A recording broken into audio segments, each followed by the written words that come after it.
إن الحمد لله نحمده ونستعينه ونستغفره ونستهديه ونعوذ بالله من شرور أنفسنا وسيئات أعمالنا من يهده الله فلا مضل له ومن يضلله فلا هادي له أشهد أن لا إله إلا الله وحده لا شريك له وأشهد أن محمدا عبده ورسوله لا نبي بعده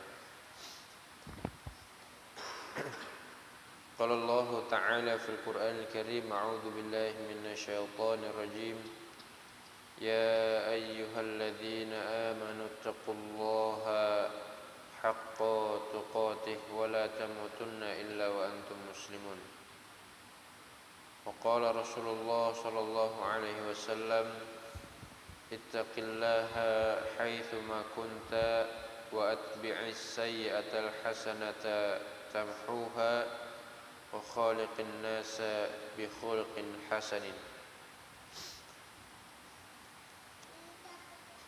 Hadirin rahimani wa rahimakumullah.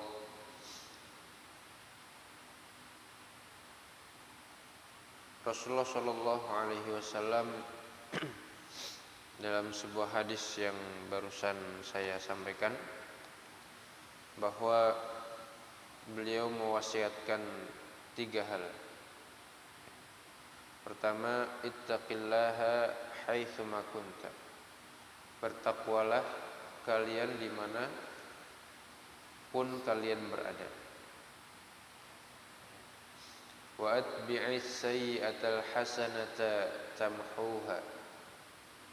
Dan iringilah perbuatan buruk dengan perbuatan yang baik.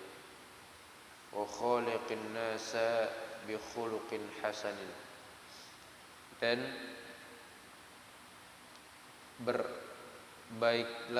berbuat baiklah dan berakhlaklah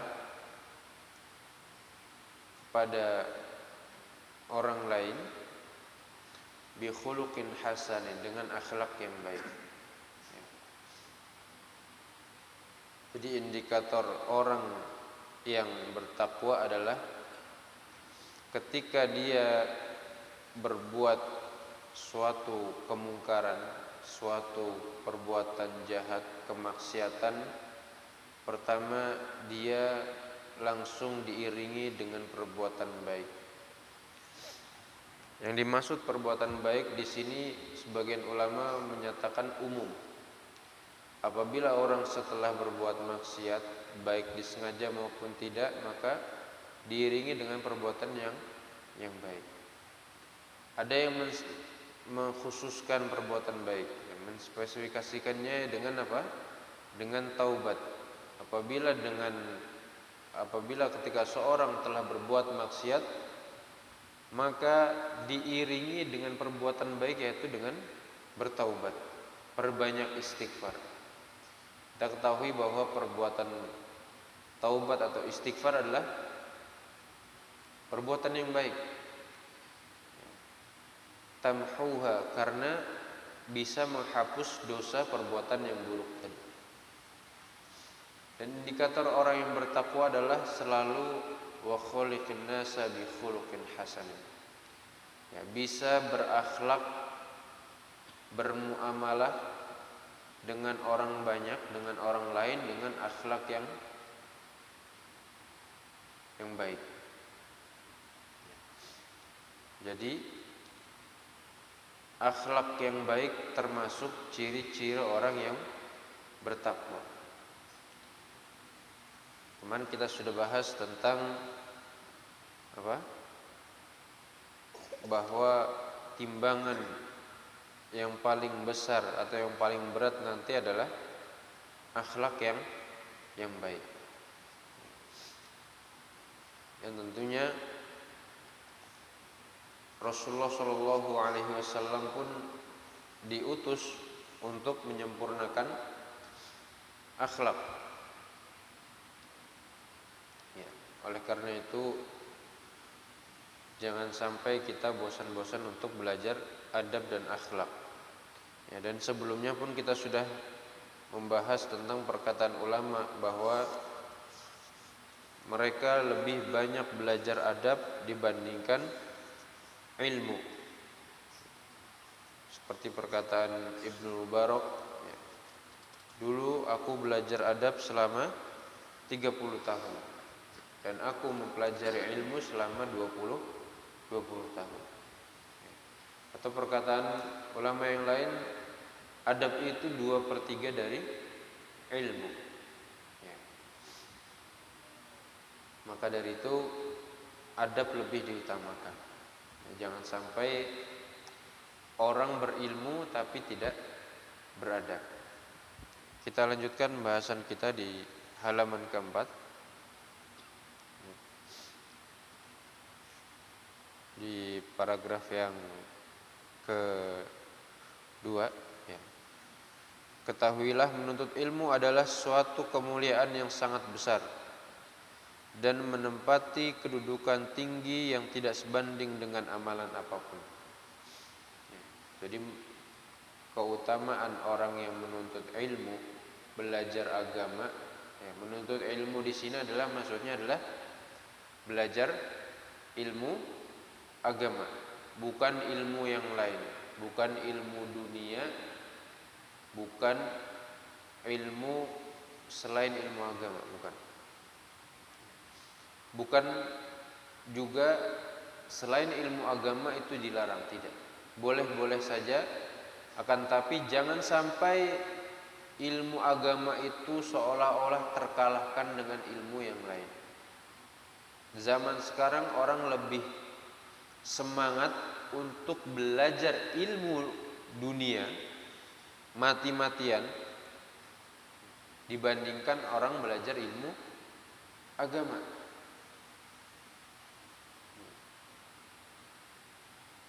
Orang kuliah sampai profesor, sampai dari doktor naik lagi sampai profesor untuk mengejar titel dunianya, sebenarnya tidak dilarang. Akan tapi menjadi tercela apabila tidak dibandingkan dengan ilmu agama. Padahal keutamanya sangat besar. Dalam kitab ini juga dituliskan bahwa tadi menempati kedudukan tinggi yang tidak sebanding dengan amalan apapun. Dengan amalan apapun. Sampai haji, sampai jihad pun, berperang di jalan Allah, menuntut ilmu itu amalan yang paling utama.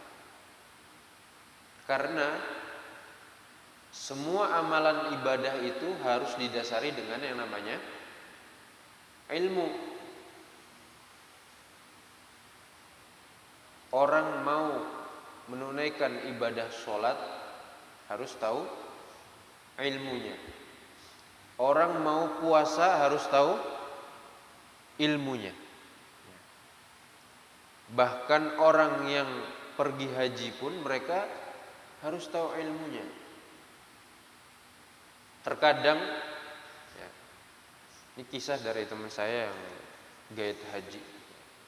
Ketika beliau ini membawa jamaah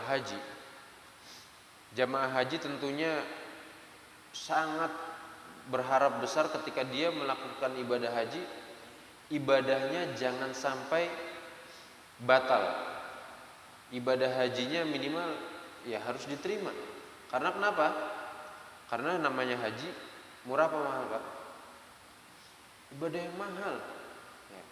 Dia udah mengeluarkan uang ratusan juta atau puluhan juta yang sudah ngantri puluhan tahun minimal, ya.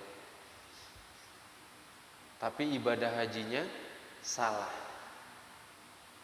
Malah banyak nanya kepada yang membimbingnya. Padahal seharusnya ketika orang mau beribadah haji harus persiapan ilmu dulu.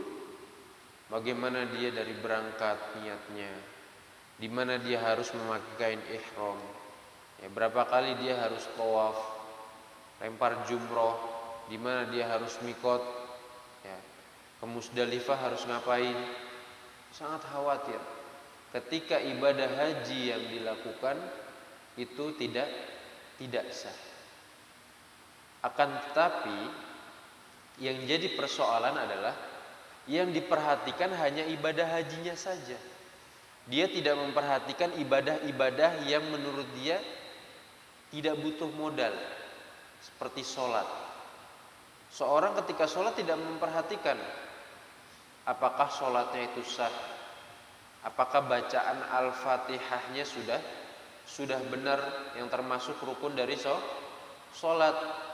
Ketika berpuasa dia tidak menjaga apakah lisannya bisa terjaga ketika dia sedang puasa. Kadang orang tidak terlalu peduli ketika sedang puasa, matanya melihat ke sana ke sini, lisannya mengumpat berkata-kata kasar kepada orang lain yang itu dianggap biasa. Karena kenapa? Karena puasa itu ibadah yang tidak terlalu banyak mengeluarkan modal, tidak sebanding dengan haji. Orang sudah haji tentunya sangat berhati-hati sekali supaya hajinya diterima.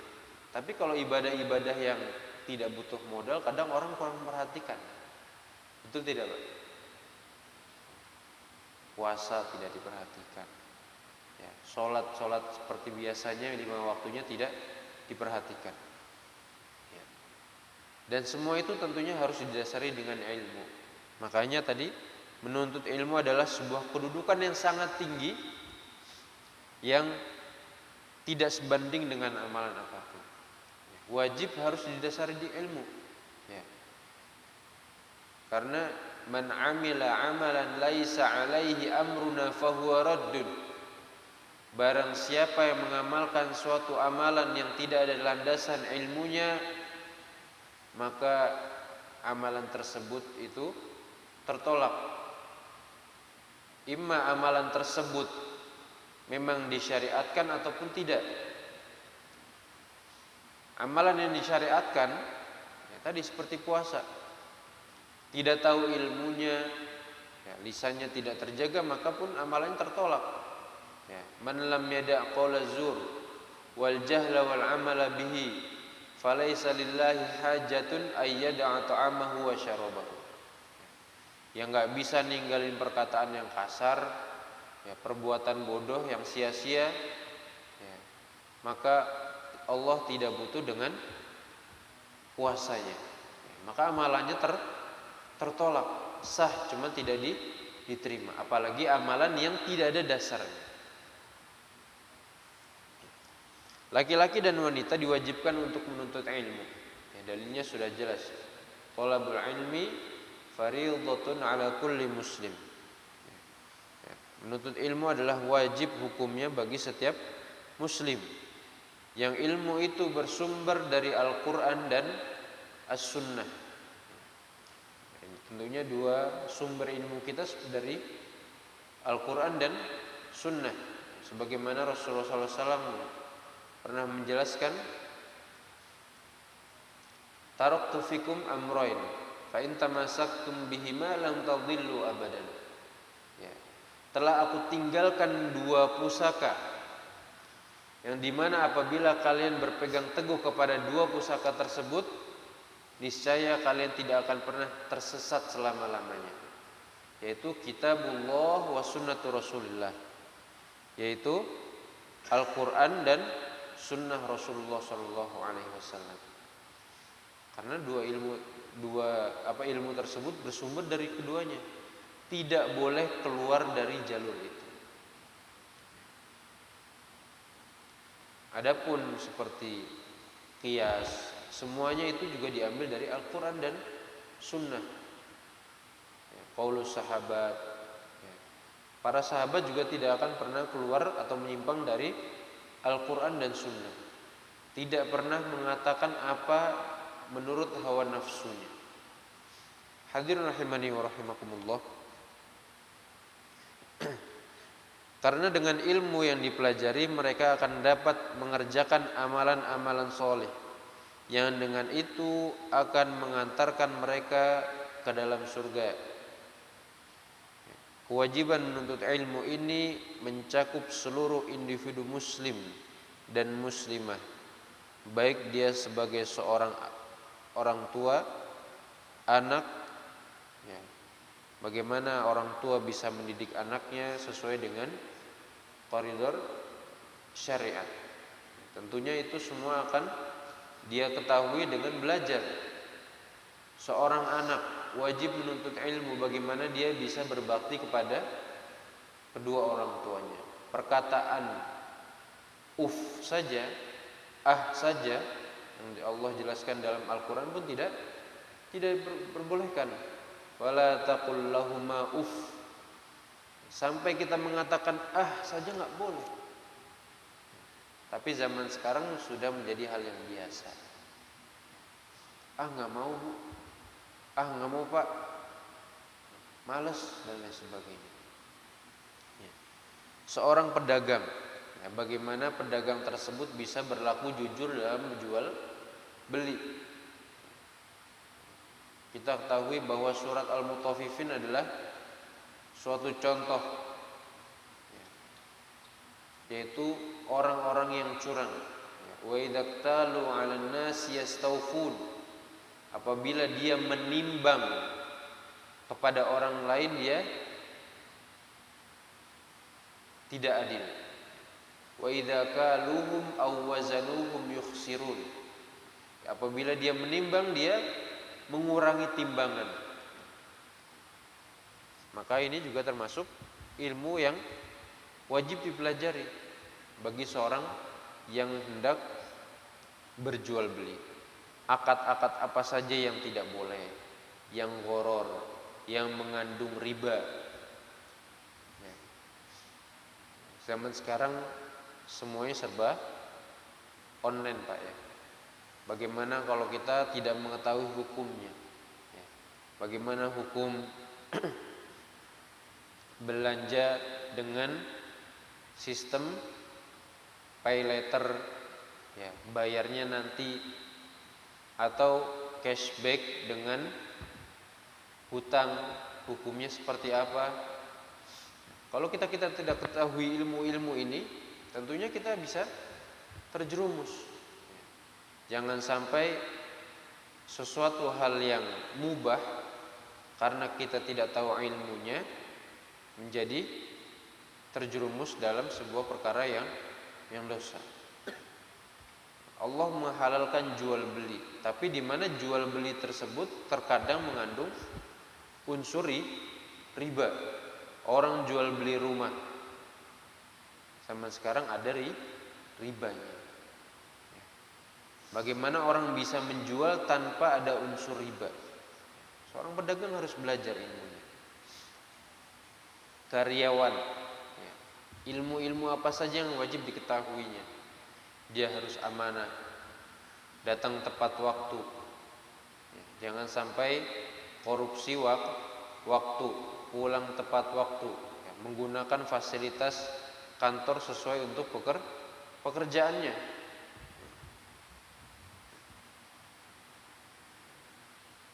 Salah satu Umar bin Abdul Aziz, seorang khalifah, tentunya khalifah setelah Utsman bin Affan.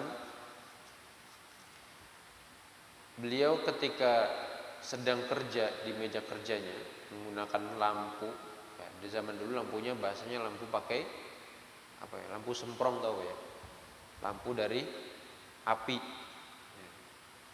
Ketika kedatangan temannya, untuk sekedar ngobrol, berbincang-bincang masalah pribadi, intinya ketika temannya datang lampunya dimatikan. Lampunya heran, temannya heran. Kita kan mau ngobrol nih, wahai Umar bin Abdul Aziz, kita teman lama, udah lama nggak ketemu, kok mau ngobrol lampu malah dimatikan? Kamu kan mau ngobrol masalah pribadi, masalah berbincang-bincang, kita sudah lama nggak ketemu, ngapain saja seperti itu. Sedangkan tadi ketika kamu datang saya sedang kerja, dan lampu ini adalah lampu dari uang umat, yang dimana harus saya gunakan, hanya untuk bekerja dan mengurusi umat. Sedangkan kamu datang untuk urusan pribadi. Tidak selagi saya gunakan harta umat untuk keperluan pribadi. Jangan sampai kita gunakan keperluan kantor untuk keperluan pribadi, kecuali sudah izin dengan bosnya. Mau pakai motor atau mobil, zaman sekarang mungkin mobil dinas untuk jalan-jalan atau lain sebagainya. Hadirin rahimani wa rahimakumullah, seorang dosen, ya, bagaimana dia bisa mengajar, doktor, profesor dan lain sebagainya, yang dimana mereka wajib mengetahui ilmu yang berkaitan dengan muamalah mereka dengan Robnya, baik tentang tauhid, rukun Islam, rukun iman, akhlak, adab, dan muamalah dengan makhluk.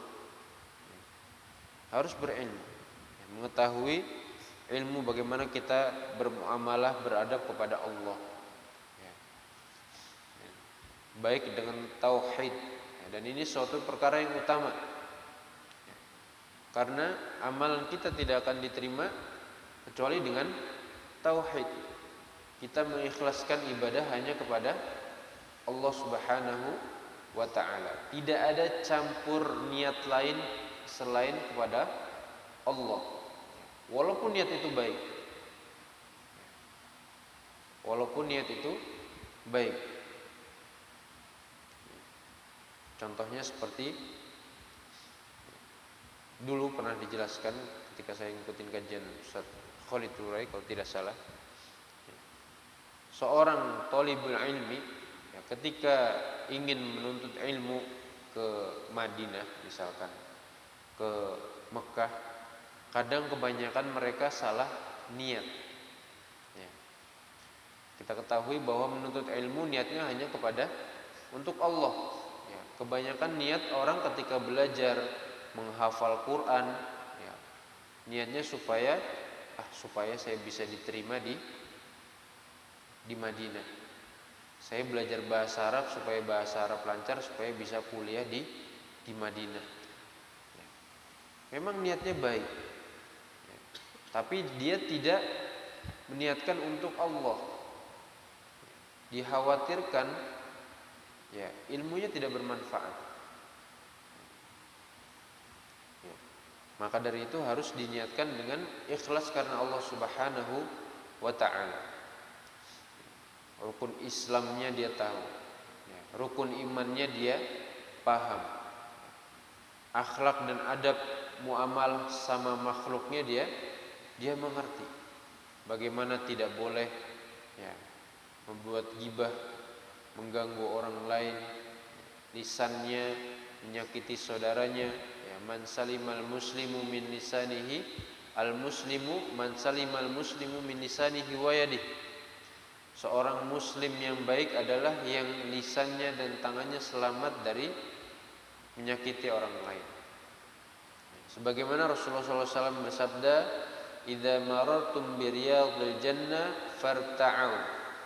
Apabila kalian berjalan melewati riyadul jannah, taman-taman surga. Di sini Rasulullah SAW menyebutkan riyadul jannah, taman-taman surga. Maka beliau menyuruh farta'u, maka perbanyaklah berzikir. Qalu wa ma riyadul jannah. Para sahabat pun heran, apa wahai Rasulullah yang dimaksud dengan taman-taman surga? Yaitu qala hilaqud dzikr, yaitu adalah halaqah zikir, ya, yang dimana di dalamnya disebutkan zikir-zikir kepada Allah. Cuman sayangnya banyak orang zaman sekarang mengartikan dohirnya doang, ya, kumpulan-kumpulan yang penting bentuknya zikir-zikir, ya. Yang kita ketahui banyak orang sekarang apa? Ya, berkumpul cuman untuk apa, Pak? Sholawatan, ya, tahlilan, ya, Tidak salah, tidak. Sebenarnya tidak salah. Akan tapi apa? Tidak ada ilmu yang disampaikan di sana. Ya. Bahkan mereka sebenarnya dasarnya benar. Tahlil dasarnya benar. Kita halal yuhallil, ya, tahlilan. Ya. Maka dasarnya benar, tapi adalah banyak di sana unsur-unsur yang ditambahkan yang tidak ada dasarnya dari Rasulullah Shallallahu Alaihi Wasallam. Apa sih sebenarnya yang disebut halaqah dzikir atau majelis dzikir ini? Atha bin Abi Robah, ya, beliau mengatakan majelis-majelis dzikir yang dimaksud adalah majelis-majelis halal dan haram, yang dimana dijelaskan di sana tentang halal dan haram, bagaimana harus membeli, ya, tentunya ilmu dalam perniagaan, menjual, berpuasa, mengerjakan sholat, menikah, cerai, melakukan haji dan yang sepertinya. Maksudnya adalah halaqah, majelis yang dimana membahas ilmu tentang itu. Bukan sekedar dia membaca tahlil atau membaca sholawat saja. Tidak dilarang, sekali lagi tidak dilarang. Tapi harus di dalamnya ada tentang asupan ilmu, ya, menjelaskan tentang ini haram, ini halal, ya, ini boleh, ini tidak, ya, bagaimana harus membeli, ya, tadi ilmu tentang jual beli, ilmu tentang puasa, ya, ilmu tentang sholat, ya, tentang menikah, ya, dengan bercerai, semuanya harus diketahui. Ya, dan ketahuilah bahwa majelis zikir yang dimaksud adalah majelis ilmu, majelis yang di dalamnya diajarkan tentang tauhid, akidah yang benar menurut pemahaman para as-salafus saleh, ibadah yang sesuai sunnah Nabi Shallallahu Alaihi Wasallam, muamalah dan lainnya. Ini yang dimaksud dengan majelis zikir, majelis ilmu, di mana di dalamnya mempelajari tadarus Al-Quran, mempelajari salah satunya cara membaca Al-Quran dengan baik dan benar, menjelaskan tadi halal dan haramnya. Ini halal, ini haram, tidak boleh. Ini tidak boleh. Ini riba, ini halal dalam ilmu jual beli dan sebagainya. Itu yang dimaksud dengan majelis zikir, majelis ilmu. Ya, maka kata Rasulullah, farta'u, kita diperintahkan untuk perbanyak berzikir. Ya, maksudnya perbanyak dalam menuntut ilmu. Datangilah. Ya. Jangan sampai ada majelis zikir, kalau kita sempat, kita luang, kita tidak bisa menghadirinya. Hadirin rahimani wa rahimakumullah. Maka di akhir beliau menjelaskan buku yang ada di hadapan membaca adalah atau merupakan buku berjudul Adab dan Akhlak Menuntut Ilmu. Di dalamnya penulis menjelaskan tentang keutamaan mempelajari adab-adab dalam menuntut ilmu serta beberapa adab-adab Islam yang seharusnya terdapat pada para penuntut ilmu. Penulis menjelaskan masalah adab-adab menuntut ilmu ini karena masalah ini sangatlah penting. Sebab banyak dari para penuntut ilmu yang lupa atau tidak menaruh perhatian sama sekali tentang masalah ini, sehingga ia menjadi seorang penuntut ilmu yang kaku, kasar, tidak punya adab, bahkan bersikap kurang ajar kepada orang tua dan guru atau ustadznya yang mengajarkan ilmu yang bermanfaat kepadanya. Wallahu a'lam. Wallahul musta'an. Sangat disayangkan seperti itu. Buku ini sebagai upaya memperbaiki adab dan akhlak para penuntut ilmu, sebagai peringatan kepada mereka, juga dalam rangka saling tolong menolong dalam kebaikan dan saling menasihati karena Allah Subhanahu wa taala. Mudah-mudahan amalan ini diterima oleh Allah Subhanahu wa taala dan menjadi timbangan amal kebaikan penulis pada hari kiamat. Dan mudah-mudahan dengan kita menuntut ilmu syar'i dan mengamalkannya, Allah Azza wa Jalla akan memudahkan jalan kita memasuki surganya. Amin. Semoga salawat dan salam senantiasa melimpahkan kepada Rasulullah SAW, keluarga dan para sahabat beliau serta orang-orang yang mengikuti jejak beliau dengan kebaikan hingga hari kiamat. Ini adalah muqaddimah yang kita bahas. Yang kita ketahui bahwa tujuan beliau atau dalam muqaddimah ini adalah menjelaskan tentang pentingnya menuntut ilmu, pentingnya belajar adab, dan tujuan beliau membuat atau menulis buku ini. Hadirin rahimani wa rahimakumullah. Mungkin kita cukupkan sekian dulu, karena kita mau lanjutkan dengan kegiatan yang lain. Apabila ada yang mau ditanyakan, dipersilakan.